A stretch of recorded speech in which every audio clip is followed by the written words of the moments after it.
Hi, my name is Rebecca Holland and I am the ALN Co at Parental Comprehensive School. This presentation aims to inform you of the changes that are occurring within the area of additional learning needs as a result of the implementation of the Additional Learning Needs and Education Tribunal Act of 2018. This Act has made a number of changes in the area of ALN, but probably the most noticeable is with the change of terminology from Special Educational Needs, SEN, which was used in the 1996 Act, to Additional Learning Needs, ALN, which is the new term used in the 2018 Act. This term will be quite familiar to those of you who have got older children in the school, as Bond has been referring to SEN as ALN for a few years now. However, as a result of the new Act, this term now has a new legal status and as such has a slightly different definition. Now, for a young person to be classified as ALN, their need requires an additional learning provision, otherwise known as ALP, but I will explain exactly what that means later on in the presentation. In summary, the main aims of this Act are to produce a single legislative system which involves everyone who is involved with your child in the planning process. It also aims to support the young person up to the age of 25.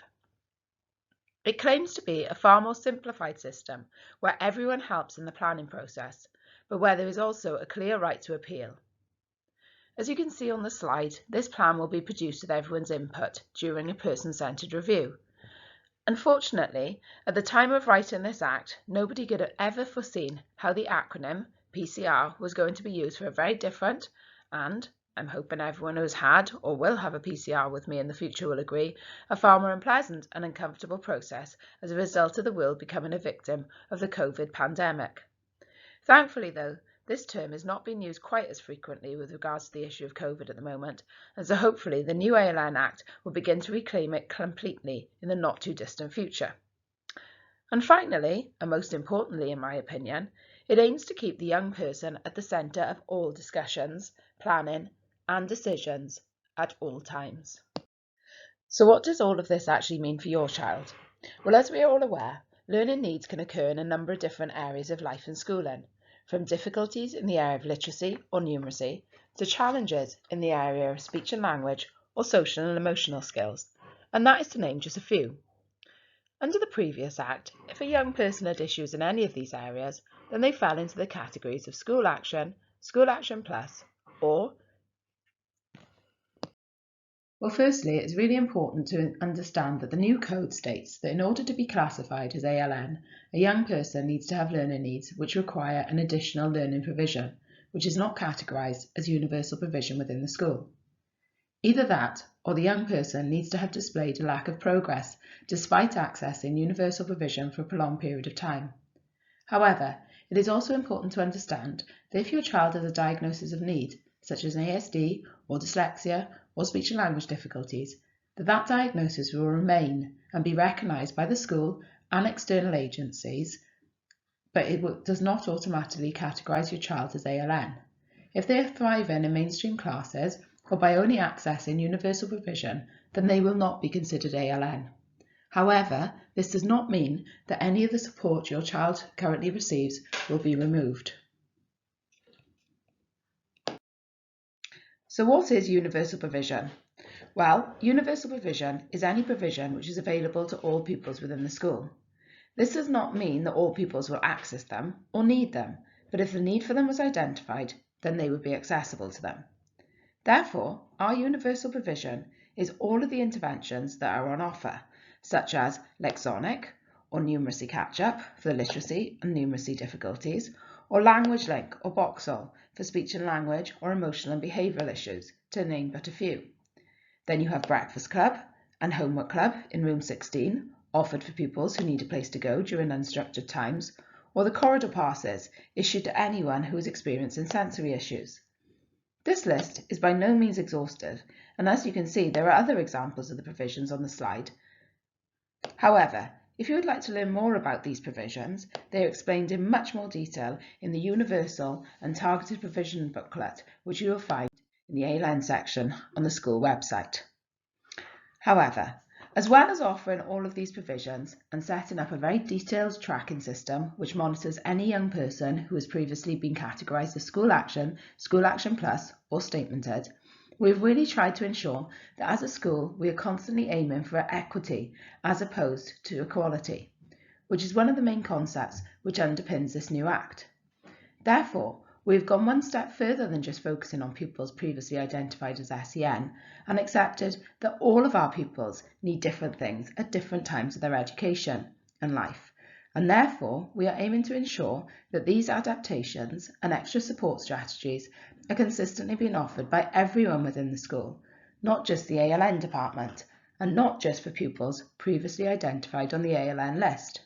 Therefore, during recent inset days, there has been a focus on making each and every classroom accessible to all pupils with all different needs, and on all the teachers appreciating that as well as all being teachers of literacy and numeracy, they are also all teachers of ALN. So there have been a number of whole school changes from the most simple, such as board backgrounds being changed to buff, which helps pupils with visual stress difficulties, to instructions being simplified and displayed on the board after a teacher has finished orally explaining them,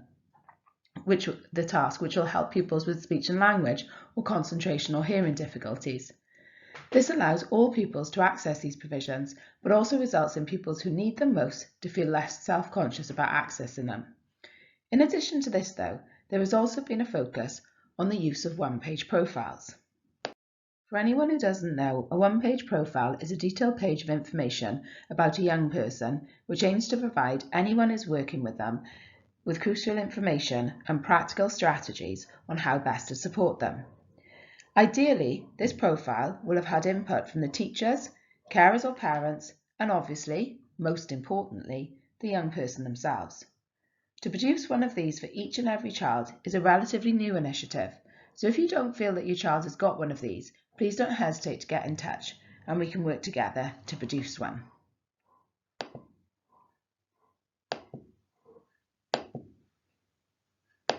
So in summary, if your child needs can be met with universal provision, then they will not be categorised as ALN. However, this does not mean that they will not be receiving support. They will have access to all interventions and allowances previously offered to them, and, if anything, it means that their progress will be monitored even more closely, as we need to ensure that they are making progress within these interventions, otherwise their categorisation will have to be reviewed. At the time of creating this presentation, June 2022, if your child is in year 7 or 10, then you will have either already had this conversation with me or you will shortly be having it. But all other years will be transferring to the new system at some time in the near future. However, if you would like to discuss this before I get in touch with you, then please don't hesitate to contact the school and ask for me. However, if after our discussion and reviewing the data we have on the young person, it is decided that your child requires an additional learning provision, that is something above and beyond what the school can offer, often prolonged interaction with an external agency or a provision that is not available to all pupils, for example TA support, then they will be categorised as ALN, and as such will have an individual development plan, an IDP. This is a plan which outlines the young person's needs and difficulties and outlines outcomes which aim to help the young person progress in their area of need, and this will be produced during the person-centred review. I appreciate that this is an awful lot of information to take in, but the fact that this presentation is recorded and is going to be available for you to access whenever you wish on the ALN section of the website means that you can listen to it again and again, if you can cope with listening to my awful voice, that often that is. However, if there are any queries or questions, or if you're concerned in any way, then please don't hesitate to contact the school on 884 556 and ask for me, Rebecca Holland, or drop me an email on hollandr9@hubcymru.net, and I will endeavour to get back in touch with you as soon as I possibly can. Thank you for listening.